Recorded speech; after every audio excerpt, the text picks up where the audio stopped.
questo è un disco storico. Questo è un disco storico, e, insomma, io lo ascolto, ogni tanto mi scende la lacrimuccia, no? Perché questo è il primo disco in assoluto che io ho messo al Miro quando sono diventato resident nel 2000, era 13 maggio 2000. Lo so perché c'ho ancora la cassettina a casa, è scritto 13 maggio 2000. La stagione si intitolava Vivere un tempo tecnico, perché all'epoca le discoteche avevano anche veniva dato un titolo a una stagione estiva piuttosto che invernale.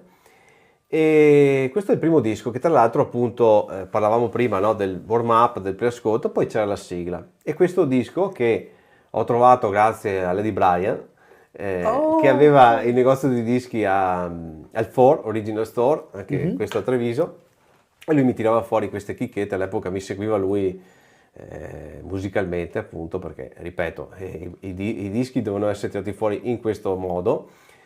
E mi ha detto: ho un disco giusto secondo me come disco di apertura, e questo è stato il disco di apertura per tutta quella stagione, per il 2000, ed è un disco etnico alla fine, quindi per chi c'era forse gli scenderanno la lacrimuccia, per chi non c'era si goda questo etno vibes. È anche molto bello perché al tempo c'era proprio l'apertura, Sì, la chiusura, esatto. erano degli eventi ricorrenti. Sì. Nei quali era per certi versi come immergersi in quell'atmosfera, dare inizio a un'esperienza unica, ma Sì. sempre diversa. Cioè, diciamo, il disco di apertura e di chiusura era quello, Sì. ma quello che succedeva in mezzo era ogni volta dinamico, ogni volta... Certo. E quindi ci riportava ogni volta a rimmergersi nuovamente in questa atmosfera. E questo ce lo gustiamo adesso insieme. Il titolo? Ethno Vibration. There you go, let's spin it. Vai.